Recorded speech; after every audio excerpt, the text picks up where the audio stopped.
A Hairy Problem by Blue Bastard. Chapter 18. Anger.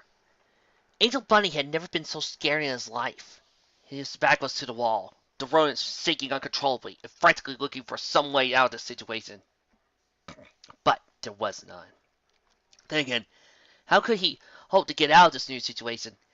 Even the formerly safe interior of Fluttershy's cottage, he failed to escape the beast who now stared at him with emerald eyes that appeared to glow. He could smell its breath. It would smell like fresh apple pie for whatever reason. But of more concern was the creature's maw, full of sharp teeth that would tear the flesh from his bones with ease. He could hear its raspy breath, the chest moving up and down in stark contrast to its legs, which were poised to snap into action at a moment's notice.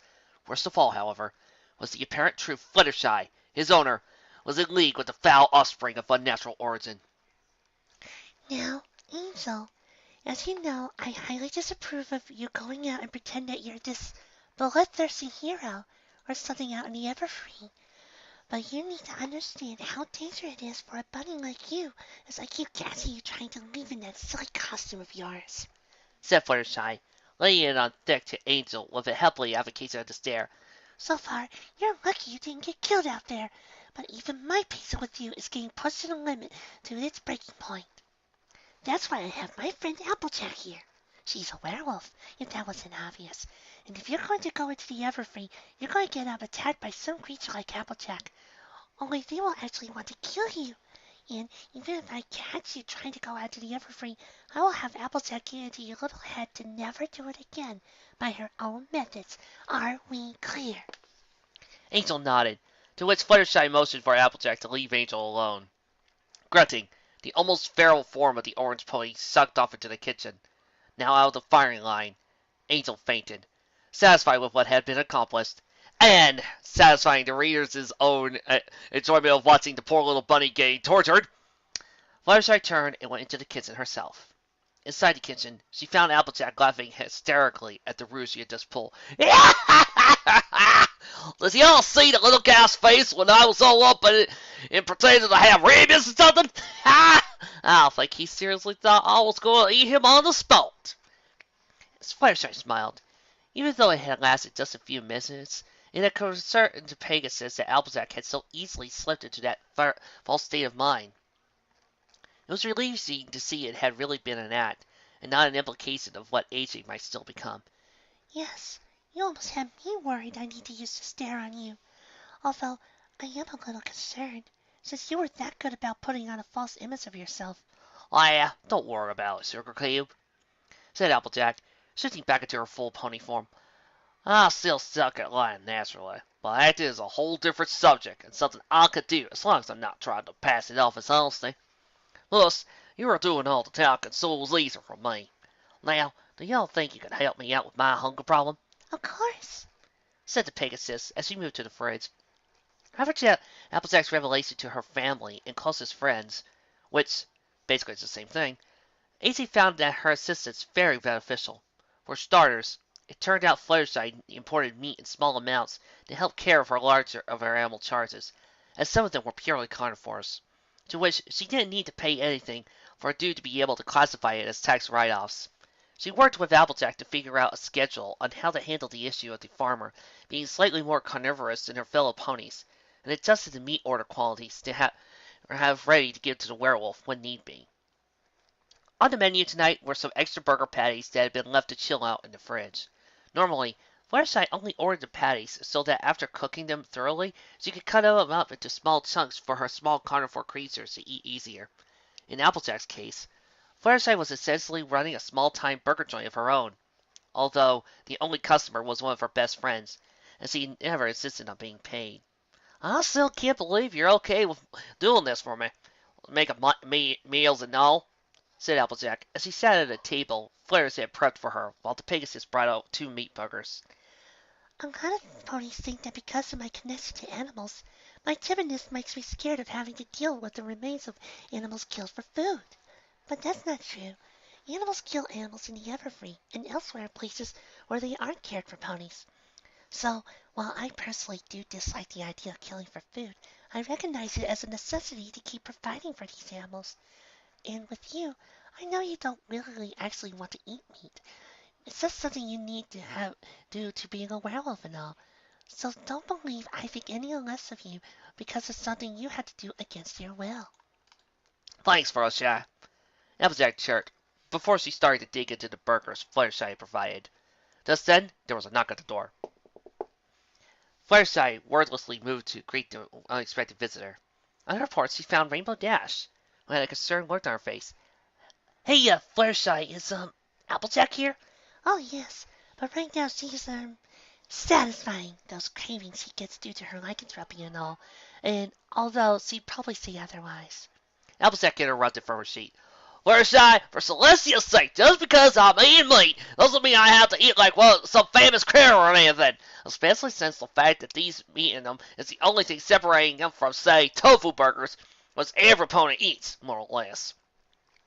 Unable to put up a defense, Fluttershy just sleeplessly grinned and backed away from the door to let R.D. in. Rainbow did so, approaching Applejack. Listen, Applejack, there's a bit of a situation in the town square that we kind of need your help in. Caught in the middle of a bite, Applejack waited to swallow the contents in her mouth before answering. What kind of problem? Well, remember when Trixie came around looking for revenge on Twilight? Asked Rainbow, rearing slightly to allow her forehooves to tap together nervously. Are y'all saying that pony is bad for revenge? I thought Twilight let her off the hook pretty easily in regards to her, begging for forgiveness after going crazy with the amulet after all. No, it's not Trixie. Although Trixie appearing in this fanfic would be a nice change of pace. Trixie, down girl. Rainbow took a deep breath before revealing who was the ruckus rouser this time. Ruckus! It's lightning dust. The utterance of a name Applejack thought she would never need to hear again caused her to choke on the burger bite at the moment LD was mentioned, had been in her throat. She quickly reached for her jugular to try to dislodge it, but RD was faster. The wonderful hopeful had, within a second, gotten AJ out of the chair into a weird position and began formulating the hay-like maneuver. After a few thrusts, the burger bite was ejected from AJ and flew across the room, only to hit the still passed out Angel in the face. I think I've had enough burger for now. Applejack gasped, leaving Rainbow wondering why Angel was passed out, and Fluttershy wondering how she was going to explain to Angel why a piece of almost digested meat hit him in the face. Is everything all right? Lyra asked her companion. Huh? Oh yeah. I'm fine. It's just that I never dreamed of having to go this far north for any races, since around this time last year it was literally nothing but snow and a dead-end train depot out here. As per the request of Princess Celestia, Sandalwood and Lyra had to agree to further help Applejack by going to the Crystal Empire in search of any information that would potentially help the poor mare be free of the curse inflicted upon her.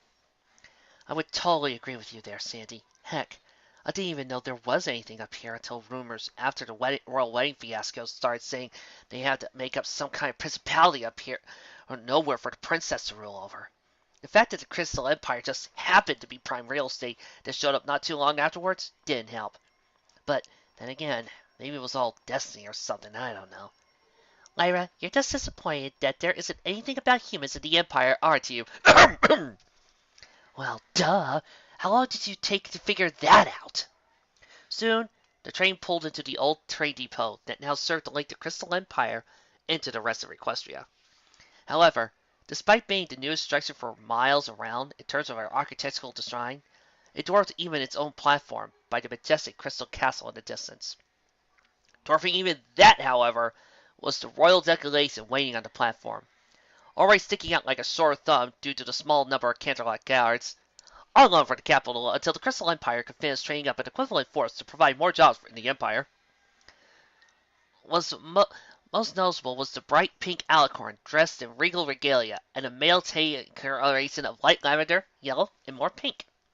Next to her was a snow-white unicorn with multiple shades of blue in his mane and hair, but unlike the alicorn, he lacked any royal accessories outside of a little paper sign that said, Lyra and Sandalwood. Wow, a royal welcoming committee? Chirped Lyra, as both she and Sandalwood retrieved their things before heading over to the sign. Sandalwood, however, was a little less enthusiastic about the whole deal. Why is Princess Cadance and Prince Shiny Armor meeting us here? I don't remember being told any of that when we left Ponyville. It seems like major overkill to give us this much protection when all we're doing is going to the library. What's overkill? Asked Shining Armor, who, along with his wife and the rest of the delegation, came forward, two of the guards offering to take the luggage for the newcomers. One of those guards being one Flash Sentry. After being overheard by who was arguably the most powerful unicorn stallion alive, no surprise considering he was Twilight's direct brother, Sandalwood turned a deep shade of red out of embarrassment. I mean no disrespect, Your Highness, but Lyra and I were just here to look at old books in the library. It seems a little excessive for an entire armed guard, and the rulers have requested the Empire to personally meet us. The library? Cadence asked. I thought you were here to look up information about, well, that thing my aunt talked about in the lair regarding Applejack that we can't discuss in public. We are, answered Lyra. Why, is there someplace else we could get that kind of information we're looking for? Well, for starters, you won't find any info about what Applejack has become in the library. Sabra was smart enough to keep all that info locked away in his personal archives inside the Dark Crystal Castle. Luckily for you, and by extension Applejack, I personally went to the archives to see what was there, and he's got a lot of that stuff about his experiments you might find useful. That got Sandalwood to perk up. Oh, well, that's certainly better. Since all the info's right there, Princess Celestia also said we're staying at the Crystal Castle itself? Cadence smiled wildly. Of course! Even if my aunt hadn't asked me to have guest rooms prepped for you, Twilight sent the letter almost demanding I do so, since you're friends with her and, if I understand it correctly, one of you is going to give both Shining and I some aromatherapy while you're here. Shining Armor was shocked at his wife's statement. Wait. I told Sandalwood was only giving you an aromatherapy session, Katie. Lyra was equally confused, too. Yeah, I heard that, too. However, one look at the devilish grin that had appeared both on Cadence and Sandalwood's faces was enough to reveal that maybe there had been some secret communication between the aromatherapist, ex-babysitter, and the ex-babysat to provide something extra for the son of the Sparkle family. Don't worry, sugar, said Cadence, leaning into her husband with a sultry look. Aunt Celestia said she covered the bill. Besides, I think you could use a little personal R&R, don't you? Uh, yeah, sure, carefully agreed Shining Armor, giving his wife a grin, but starting to show signs of fearing just what he was in store for. The fact that Sandalwood, the pony presumed to be the aromatherapist, was smiling just as evilly as his wife was not a comforting sight, however. If Applejack had one thing to be relieved about once he trotted into the center of town, Rainbow Dash and Fluttershy flying not too high above her, was that it initially didn't look to be as bad as when Trixie Lulamoon had come looking for a fight some month ago. Whereas the Power Mad Showmare had been firing magic bolts all over the place to cause magical chaos on a scale that rivaled Discord's previous, if brief, reign of chaos, here the town seemed relatively calm. Trixie is disappointed, except for the noticeable bulbs that seemed to be forming around the bannered mare. As if using a large piece of artwork, there was a large gap between the walking traffic and the front of the restaurant, and for good reason. There, sitting on the table, was a glass of water, and a half a hayball sandwich in her hooves was lightning dust. It was clear that she had seemingly learned nothing after her dangerous actions at the Wonderbolt's Academy got her kicked out by the angry body language conveyed by her having what was probably her lunch. But there was something else about her that seemed off. It took a few minutes to realize it, but after seeing differences between her and her old forms enough, Applejack realized Lightning Dust didn't seem to be keeping up appearances too well. Her mane and tail looked like some attempt to smooth them out had been made, although not much of an attempt. Her wings were furiously in need of some heavy-duty preening. Her coat looked dirty in places, and what looked like the start of rings under her eyes. The last time I saw her was when she got kicked out of the Wonderbolt trainees due to that whole tornado incident, thought Applejack, coming to a stop at the invisible gap. But that was only a few minutes ago. She must have fallen on hard times afterwards. Why is she hired? Why am I needed? As if an answer, Dust's head suddenly snapped to look in the direction of Applejack. Well, what do you know? Just the mare I was looking for. She finished the sandwich in one bite, left the amount she owed on the table, plus tip, They got up and exited the fenced porch of the dining room to get close and personal with Applejack. So, you're the one who's been going around and saying I'm inferior to you, huh? Applejack had no clue what Lightning Dust was talking about. What in the hell are you all about? Unfazed by Applejack's lack of reaction, LD began to walk around Applejack, as if sizing her up. Yeah, now I remember you. That balloon got into the tornado back at the academy. You were one of the occupants, weren't you? I still don't understand what this has to do with anything, said Applejack, raising an eyebrow. Stop playing stupid! Lightning demanded, putting her face about 3 inches from Applejack's. I know the rumors you've been spreading about me, about how a certain Pegasus who was up for the recruitment to Wonderbolts was in fact too much of a wuss to take on even an Earth pony in a straight-up race. Rumors? Retorted an offended Applejack. I'll never spread rumors about no pony, even if they were some pony like you who put my life in danger simply to show about how great you were. Well, even then, I know you got kicked out of the academy for that. That seems to be enough punishment for me.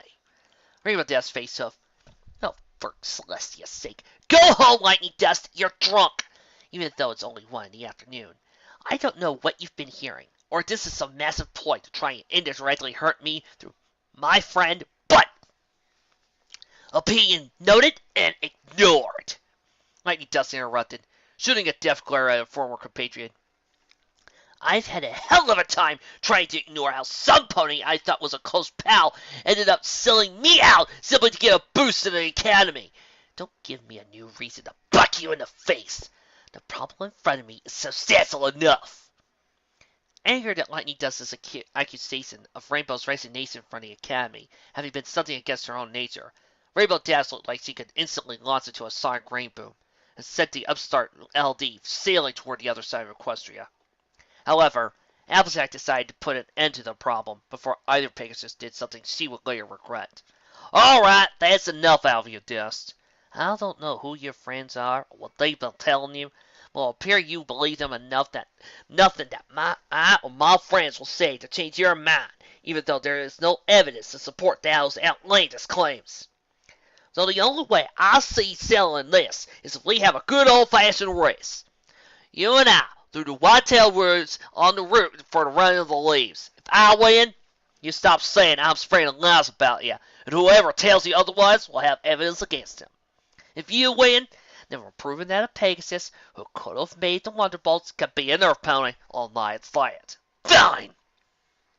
Lightning said, before spitting on her hoof and holding it out. Pih! Applejack did the same. Spit-covered hoof touching spit-covered hoof.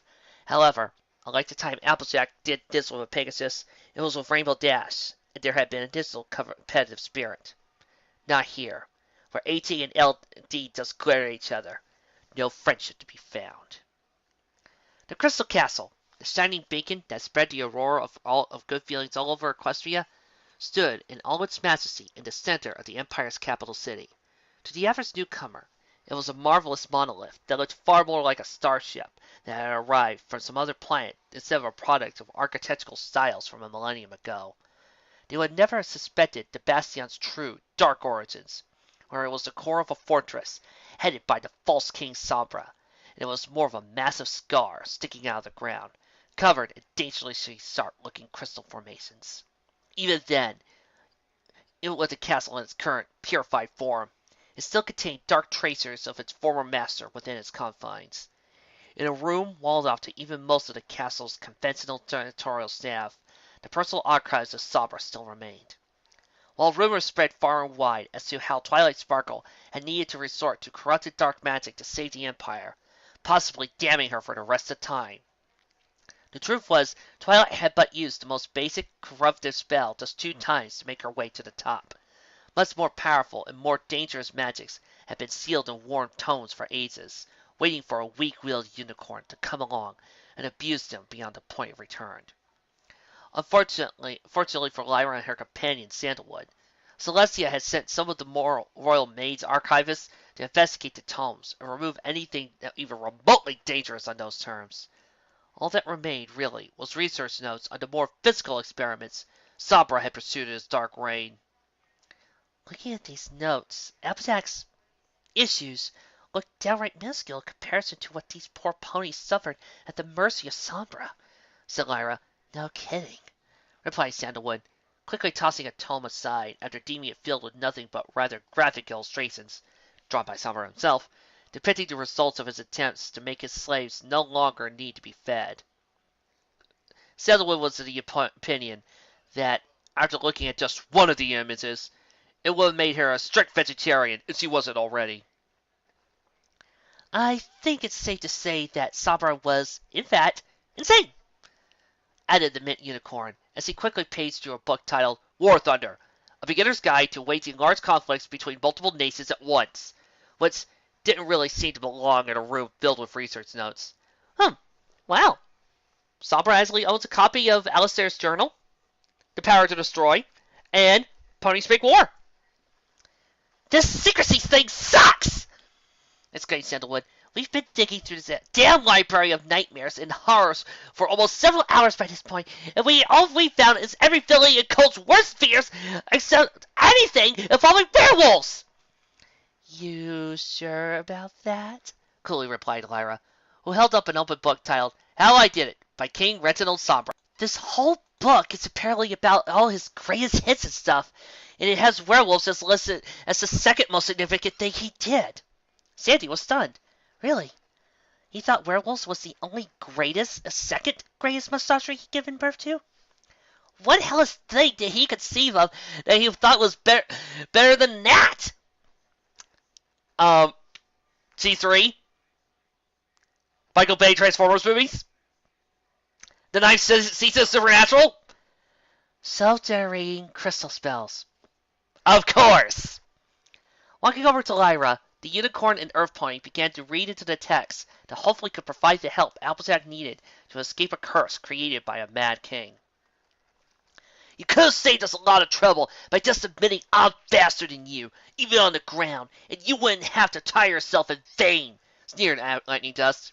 Rat, and avoid actually providing an answer to refute or confirm some stupid rumor you believe with all your band, retorted Applejack. Together, the apple farmer and jaded ex-Wonderbolt trainee stood at the top of the course set up in Whitetail Woods. It was almost like the running of the leaves all over again, between Applejack and the speedy Pegasus, except this time there were no other comparators. The leaves were green, and there almost certainly would not be a happy ending to this story. In fact, the only similar thing was that the winged comparator had agreed to have her wings tied down. Twilight, appointed timer for the race, stood facing the two ponies on the starting line. Pinky, Fluttershy, Rarity, and Spike stood off to the side, rooting for Applejack. Suspiciously, Rainbow Dash had actually opted to not be a spectator, citing some weather management issue she had forgotten about. Applejack knew there was something up, but at the same time, she didn't believe her previous opponent would go so far as to rig the race to her benefit. If Rainbow was the element of loyalty, then she should be loyal to what Applejack wanted. In this case, AT didn't really care who won the race or not. It was such a minor thing that LD worked up so much over that simply running the race was worth getting AD to leave town and stop being a public nuisance. Are you sure this is something you really want to do? Asked Twilight, horn flaring, getting ready to start a shot, but her gut sensing something bad was going to happen. Considering the challenger was a mare who seemed not only partially sociopathic, but clearly wasn't in the best state of health physically or mentally, the other was a werewolf who didn't seem to be in complete control over her physical form, such a feeling was reasonable. Yes! Both racers shouted, anxious to get the mare settled. All right then, on your marks! AJ and LD tensed and got low to the ground. Get set! They narrowed their eyes, Applejack unconsciously having her mental state slip slightly into her more wild persona, and deciding that although she merely just needed to finish the race, it would be oh so sweet to actually beat this annoying Harry Adele and simply to put her in her place. Go! Shouted Twilight, a magic flare shooting out of her horn in place of a starting pistol. Like a pair of rockets, one orange and the other light cyan, the mares shot into the Whitetail Woods, victory now being at the forefront of their minds. Meanwhile, unnoticed by all, a pony-sized cloud began to move along the race path high in the sky, dragging the contestants like a hawk.